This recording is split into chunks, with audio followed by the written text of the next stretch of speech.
tous, nous sommes dans notre 16e causerie sur la Bible autrement et depuis plusieurs semaines nous travaillons sur le sacrifice d'Isaac.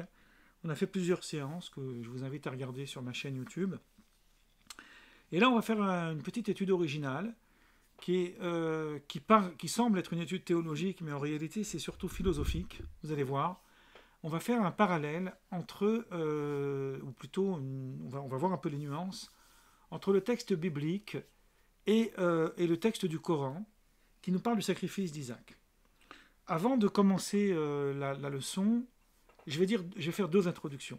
La première introduction, c'est que je n'ai pas la prétention d'être un exégète du Coran, et mon but, c'est pas d'expliquer le Coran en tant que tel.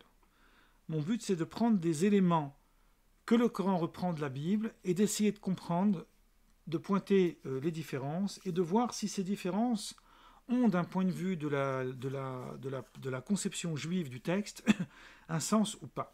Ça, nous allons le voir. Donc, il ne s'agit pas ici de produire une nouvelle pensée qui serait de facture théologique musulmane. Ce n'est pas mon sujet, avec tout le respect que j'ai pour le monde musulman, évidemment. Et la deuxième introduction que je veux faire, c'est sur ce fameux débat pour savoir si, d'un point de vue du Coran, l'enfant sacrifié aurait été Ishmaël ou Isaac. Pour moi, ce sujet n'a pas beaucoup d'importance, mais ce qu'il faut savoir pour le déroulement de ce que je vais dire plus tard, c'est que le Coran ne nomme pas l'enfant. Bon, l'enfant n'est pas nommé, et on avait déjà fait une étude là-dessus dans notre première causerie sur le sacrifice d'Isaac, à propos de la conscience identitaire d'Abraham, que le Talmud admet qu'il y avait un doute chez Abraham pour savoir quel enfant devait être sacrifié, donc d'un point de vue juif, il y a aussi un doute, donc c'est intéressant, et que l'enfant Isaac n'est pas nommé tout de suite dans la Genèse. C'est prends ton fils, ton unique, celui que tu aimes, Isaac. Bon. Dans le Coran, il n'est pas nommé. Maintenant, la plupart des plus grands exégètes coraniques ont admis, enfin, ce n'est pas une question d'admettre, mais ils ont défini qu'il s'agit d'Isaac. Alors, j'ai par exemple ici un ouvrage des plus grands maîtres du soufisme. Alors, je ne sais pas si vous allez voir. Alors, j'essaie de rapprocher. Voilà, qui s'appelle La sagesse des prophètes. C'est un livre d'Ibn Arabi. Et l'étude qu'il propose, qui est une étude extrêmement profonde sur le sacrifice d'Isaac, donc c'est sa conception soufie du sacrifice d'Isaac, s'appelle, alors je ne sais pas si vous allez réussir à le voir, non, ça ne sera pas lisible, peut-être, dans le verbe d'Isaac, si vous voyez. Donc dans le verbe d'Isaac, c'est le chapitre qui traite du sacrifice d'Isaac dans le Coran. Donc nous allons prendre comme élément de départ qu'il n'y a pas de confusion entre le Coran et la Bible à ce niveau-là, et qu'il s'agit bien d'Isaac. C'est pour pouvoir permettre après, je le dirais comme ça, la dialectique qui va suivre. Maintenant, après ces deux introductions rapides, parce qu'il faut essayer d'être court le dimanche, je vais commencer par reprendre le texte de la Genèse. Alors, je vais pas tout lire, mais peut-être que je vais essayer. Je ne vous garantis pas que ça va marcher, parce que j'ai toujours un problème avec ça. Peut-être qu'il est possible, voilà, il est peut-être possible que je vous partage ce passage. On va le voir. Là, vous avez ce passage, donc Genèse 22. On ne va pas le lire entièrement, on va lire simplement ce qui nous intéresse. Donc, il arriva après ces faits que Dieu éprouva Abraham. Il lui dit à Abraham, il répondit, me voici. Il reprit, prends ton fils, ton unique, celui que tu aimes, Isaac. Vous voyez que l'enfant n'est pas nommé tout de suite, et qu'il y a une exégète à ce sujet. J'avance. Achemine-toi vers la terre de Moria, et là offre-le en holocauste, sur une montagne que je te désignerai. Ensuite, Abraham se lève de bonne heure, il sangle son âne, etc. Il emmène son serviteur Isaac et son fils. Et le troisième jour, on passe au verset 4, je vais vous mettre le curseur, vous voyez. Abraham, levant les yeux, aperçut l'endroit dans le lointain. Abraham dit à ses serviteurs, tenez-vous ici avec l'âne, moi et le jeune homme. Donc le jeune homme, c'est Isaac, mais vous voyez encore une fois qu'il n'est pas nommé, donc il y a vraiment une sorte d'énigme. Nous irons jusque là-bas, nous nous prosternerons et nous reviendrons vers vous. Donc ensuite j'avance, Abraham prit le bois du sacrifice, le chargea sur Isaac son fils, prit en main le feu et le couteau, et ils allèrent tous deux ensemble. Isaac s'adressant à Abraham son père dit, donc ça c'est un passage très important. Mon père, il répondit, me voici, c'est la manière à l'époque où on avait de s'adresser à son père. me voici mon fils. Il reprit, voici le feu et le bois, mais où est l'agneau de l'Holocauste? C'est le moment clé en fait de cet épisode. Abraham répondit, Dieu choisira lui-même l'agneau de l'Holocauste, mon fils. Et ils allèrent tous deux ensemble. Donc ensuite, ils arrivent à l'endroit que Dieu lui avait indiqué. Après, vous connaissez la suite. Il a voulu prendre le couteau pour tuer l'enfant. Et là, il a reçu une voix d'un ange, d'un envoyé du Seigneur, on pourrait dire un ange, qui l'appela du haut du ciel en disant « Abraham, Abraham ». Il répondit « Me voici. Ne porte pas la main sur ce jeune homme, ne lui fais aucun mal, car désormais j'ai constaté que tu crains Dieu, et c'est comme ça qu'il faut traduire plutôt que tu honores Dieu, toi qui ne m'as pas refusé ton fils, ton unique. » Donc Abraham, levant les yeux, remarqua qu'un bélier derrière lui s'était embarrassé les cornes dans un buisson. Abraham alla prendre ce bélier et l'offrit en holocauste à la place de son fils. Donc, la suite, c'est pas très intéressant, on peut s'arrêter là. Là, vous avez tous les éléments, en gros, du texte. Donc le premier élément, c'est l'annonce que Dieu va, enfin plutôt la proposition que Dieu va lui demander. Abraham va accepter. Le lendemain, il va prendre son fils, il va aller sur la montagne de Moria, et avant d'arriver sur la montagne, il y a Isaac qui va interpeller son père pour savoir où est l'Holocauste. Et à ce moment-là, Abraham va lui répondre que Dieu lui pourvoira l'Holocauste. Et ensuite, au moment où il va vouloir tuer son fils, évidemment, il y a la main du Seigneur, enfin l'envoyé du Seigneur qui va arrêter la main d'Abraham et qui va l'empêcher de tuer son fils, et à la place, il offrira un bélier. Voilà en gros les éléments essentiels que nous devons retenir du texte biblique. Maintenant, on va prendre le Coran. Donc ça se trouve dans la sourate 37, du verset 102 au verset 109. On peut le mettre comme ça pour le voir d'un seul tenant. Donc, vous voyez, c'est beaucoup plus court. Le Coran est toujours très elliptique. Lorsqu'il fut en âge d'accompagner son père, celui-ci dit « Ô mon fils, je me suis vu moi-même en songe, et je t'immolais, qu'en penses-tu? Ô mon père, fais ce qui t'est ordonné, tu me trouveras patient si Dieu le veut. » Après que tous deux se furent soumis et qu'Abraham eut jeté son fils le front à terre, nous lui criâmes « Ô Abraham, tu as cru en cette vision et tu l'as réalisée. C'est ainsi que nous récompensons ceux qui font le bien. Voilà les preuves concluantes. Nous avons racheté son fils par un sacrifice solennel. Nous avons perpétué son souvenir dans la postérité. Paix sur Abraham. » Alors, le texte est court, mais il y a quand même énormément d'éléments dans ce texte. C'est un texte à la fois pauvre et riche. Le premier élément, c'est le songe. Il y a ici une chose qui est très intéressante. Il y a le songe. Il ne vous a pas échappé que dans la Bible, on ne parle pas précisément d'un rêve. On parle d'une vision divine, en fait, chez Abraham, où on lui demande de sacrifier l'enfant.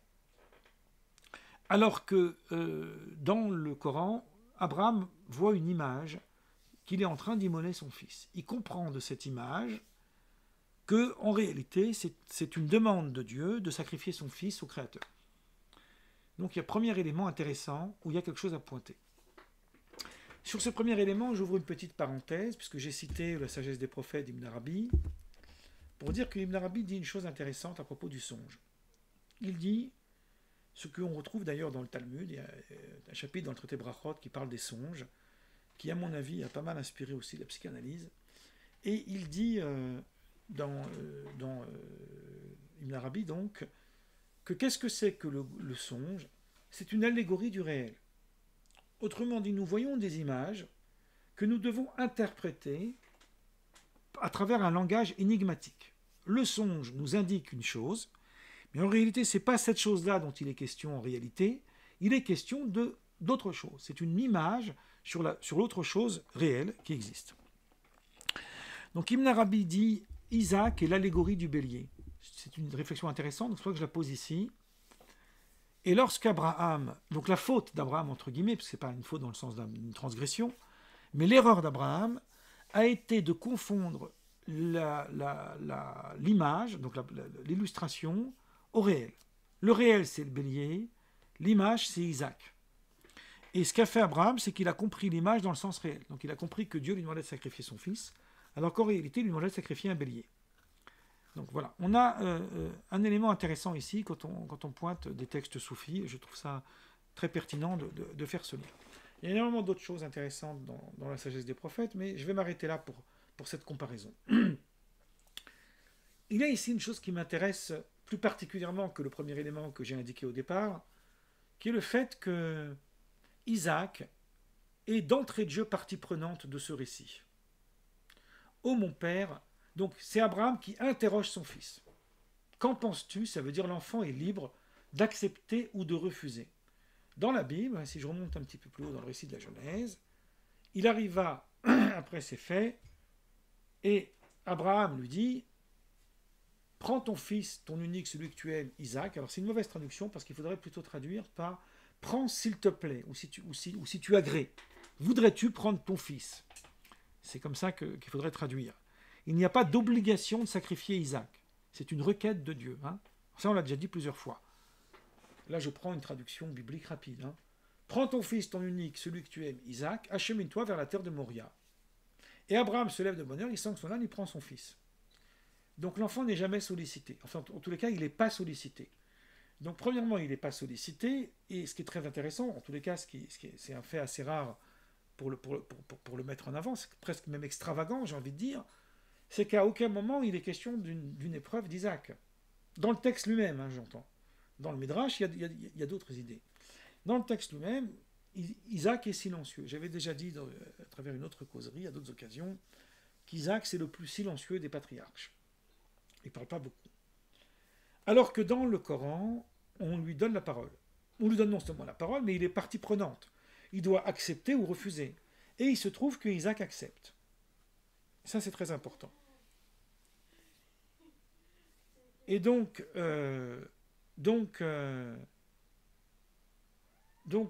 ça, c'est un deuxième élément. Troisième élément qui m'intéresse de pointer ici, c'est ce qu'il dit à la fin. C'est ainsi que nous récompensons ceux qui font le bien. Voilà les preuves concluantes. Question, de quelle récompense s'agit-il? Alors, on ne parle pas Dans le premier texte de la Bible, on nous dit simplement « Maintenant, je sais que tu crains Dieu ». Le Coran ajoute une chose. Vous voyez, en disant moins, il en dit plus. Il fait intervenir l'enfant, ce que la Bible ne fait pas, et il fait non seulement intervenir l'enfant, mais ensuite il parle de récompense, alors que dans la Bible, il n'est pas question de récompense. Et donc là, il faut essayer de comprendre de quelle récompense s'agit-il. Alors, ce que nous allons faire, c'est que nous allons revenir en fait sur le texte de la Genèse, et nous allons essayer de montrer que ces différences-là, elles sont en réalité, d'un point de vue du Midrash, présentes dans la Torah elle-même. Donc, ma petite faible expérience, dans le peu que j'ai pu étudier des textes coraniques, me font comprendre qu'il y a dans le texte du Coran une ellipse, en fait, des récits bibliques, ou parfois aussi des récits chrétiens, y compris des apocryphes, et que souvent, il y a une prise en compte du Midrash. L'exemple le plus extravagant, j'ai envie de dire, de ça, c'est cette fameuse phrase que tout le monde cite au nom du Coran, en considérant qu'elle est aussi dans le Talmud, qui nous dit celui qui tue une vie, il a tué l'humanité, celui qui sauve une vie, il sauve l'humanité. C'est un texte que tout le monde connaît. Il se trouve que ce texte se trouve dans Sanhedrin, 37 feuillet A, et dans d'autres endroits aussi, et que ce qui est très intéressant, c'est que le Coran commence par ces mots, ça on le dit moins, c'est pour cette raison que nous avons dit à Israël, quiconque tue une vie, il a tué l'humanité. C'est pour cette raison que nous avons dit à Israël, quiconque tue une vie, tue l'humanité. Or, quand est-ce que nous avons dit ça à Israël? Nulle part, puisque dans la Torah, il n'y a pas cette phrase. Eh bien, tu aimeras ton prochain comme toi-même, il y a tu ne tueras point, etc. Mais il n'y a pas cette phrase. Cette phrase, elle est dans le Talmud. Donc on voit bien qu'il y a dans le Coran une sorte de résumé, en fait, de certains passages issus de la tradition juive et de la tradition chrétienne aussi, et d'autres encore, évidemment, mais dont le langage elliptique permet d'ajouter quelques éléments midrashiques. Et c'est ce que nous allons voir tout de suite. Donc on avait dit au départ, l'enfant n'est pas sollicité. Donc ça, c'est très important. Alors, on a parlé du songe, effectivement. D'abord, on a parlé du songe. Par exemple, je vais aller très vite là-dessus parce que sinon on n'aura pas le temps. Il faut savoir que Maïmonide, dans son guide des égarés, contrairement à d'autres commentateurs comme Nachmanide, etc., récuse toute idée de révélation de Dieu à l'homme directement et considère qu'il est toujours question de songe, sauf avec Moïse, qui est un cas à part. On en parlera longuement le jeudi l'année prochaine quand on parlera du messianisme. C'est vrai que c'est un lien, le prophétie et le messianisme. On parlera des deux. Donc, à part Moïse, on va laisser Moïse de côté. À chaque fois qu'il est question d'ange, de révélation, il est question de songe. Le prophète nous dit, dans son livre de la connaissance, il voit à travers des songes. Et le Coran le prend d'une façon évidente. J'ai rêvé que j'étais en train de t'immoler. Ce qui traduit en fait le message que Dieu donne à Abraham. Donc de ce point de vue-là, il n'y a pas de différence. Si on interprète le texte biblique comme Maïmonide, qu'il s'agit de rêve. Maintenant, on va s'intéresser à Isaac. Isaac est silencieux. Il est partie prenante. Mais voilà ce que le Midrash nous dit, et c'est rapporté dans le commentaire de Rashi. Donc c'est immédiat. Si on reprend le verset 6. Abraham prit le bois du sacrifice, le chargea sur Isaac son fils. Donc il demande de prendre le bois. Il prit en main le feu et le couteau, et ils allèrent tous deux ensemble. Isaac, s'adressant à Abraham, son père, lui dit, « Mon père. » Il répondit, « Me voici. » Il reprit, « Voici le feu et le bois, mais où est l'agneau de l'Holocauste ?» Abraham répondit, « Dieu choisira lui-même l'agneau de l'Holocauste, mon fils. » Et ils allèrent tous deux ensemble. Premier point, vous avez peut-être remarqué, entre le verset 6 et le verset 8, vous avez à deux endroits, et ils allèrent tous deux ensemble. Donc ça, c'est intéressant, pourquoi le texte se répète. Et deuxièmement, j'avais dit qu'Isaac, ou Yitzhak en hébreu, était silencieux. Le voilà tout à coup qu'il parle. Donc maintenant, il est beaucoup moins silencieux. Il parle à son père. Alors voilà ce que dit le Midrash. Le Midrash dit au départ, Isaac suit son père, pas seulement par abnégation, il n'a aucune raison de refuser de le suivre. Si moi je dis à ma fille, viens avec moi faire un voyage, elle va me suivre. Donc ils allèrent tous deux ensemble, jusque-là c'est normal. Parce que pour le moment, Isaac ne sait pas que c'est lui l'Holocauste. Donc il ne sait pas, il n'a aucune raison de refuser d'y aller. Donc il y va. Ensuite, il reprit. Voici le feu et le bois, mais où est l'agneau de l'Holocauste? Donc il prend cette question. Abraham lui répond, Dieu choisira lui-même l'agneau de l'Holocauste, mon fils. Vous avez la phrase telle qu'elle est dans le pshat, c'est-à-dire le sens cohérent du texte. Mon fils, c'est une façon polie que le père a parlé avec son enfant. Mon fils ou ma fille. Mais si on met ici une virgule, ce que fait Rashi, ça change tout le sujet. On va même mettre un point virgule, c'est encore plus fort. Dieu choisira lui-même l'agneau de l'Holocauste, lequel? Mon fils. Donc il est en train de lui indiquer, Abraham ici, que c'est Isaac qui va être sacrifié. Et voilà pourquoi le texte continue, et ils allèrent tous deux ensemble, avec le même désir d'accomplir la tâche. Donc ici, Isaac devient partie prenante. Le Coran le fait partie prenante d'entrée de jeu, et dans la Bible, on le voit quand on passe à travers le Midrash. Donc il y aurait une question intéressante que je pourrais même adresser aux chercheurs historiens. Comment le Coran a-t-il été rédigé dans un contexte comme celui-là? Et il y a autre chose aussi que je vais souligner. Vous avez dans le premier verset, il arriva après ces faits que Dieu éprouva Abraham. Après quel fait? Là aussi, le Midrash s'interroge, après quel fait? Et Rashi apporte après quel fait. Et voilà qu'est-ce qu'il nous dit. Il nous dit que, là aussi c'est une idée intéressante à propos d'Ishmaël. Il y a une tension entre Isaac et Ishmaël qui est très visible dans le texte. Abraham nous dit que la circoncision était aussi une épreuve, surtout pour Abraham qui était déjà très âgé. Il devait se circoncire. Bon, alors je ne vais pas rentrer dans la discussion, est-ce que la circoncision est légitime ou pas, est-ce que c'est une mutilation? Laissons ça de côté, on est uniquement dans la compréhension du texte. On reste bloqué ici.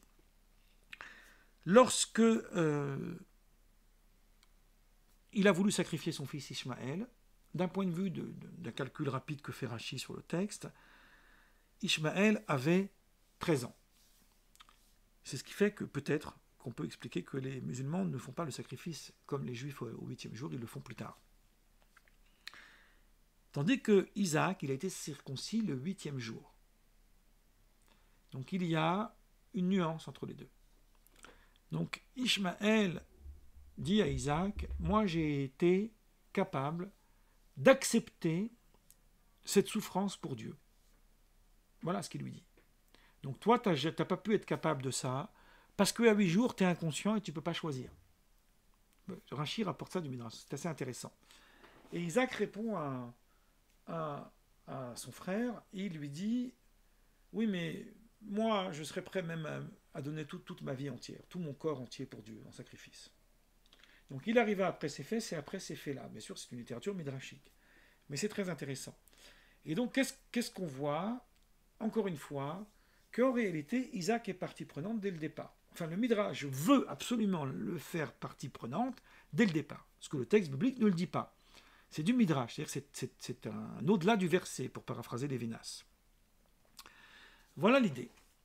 Maintenant, je vais finir mon propos, parce qu'il faut quand même vous laisser un peu de temps pour débattre, il est déjà très tard, et c'est peut-être le plus intéressant que je voudrais aborder avec vous, c'est plus par cette histoire de la récompense de ceux qui font le bien. Voilà l'épreuve concluante. De quelle épreuve s'agit-il? Et là, je vais faire intervenir un petit peu de philosophie, puisqu'on va proposer, c'est un fait assez original, une lecture kierkegaardienne du Coran.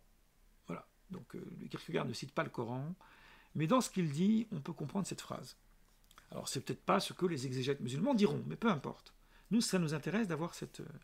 Il se trouve qu'un jour, j'ai fait cette conférence devant des amis musulmans, et il y a un ami qui était aussi poète, qui m'a dit « Je me suis senti nourri dans ma foi, donc tant mieux, pourquoi pas. » Bon, alors pour en revenir à l'histoire de Kierkegaard. C'est quelque chose qui m'est intimement très, très profond, cette idée-là. C'est que la vie est parsemée d'épreuves. Je vais l'expliquer comme ça, puis après je vous montrerai rapidement le texte. La vie est parsemée d'épreuves, et souvent nous vivons des épreuves dans notre vie qui font que nous sommes obligés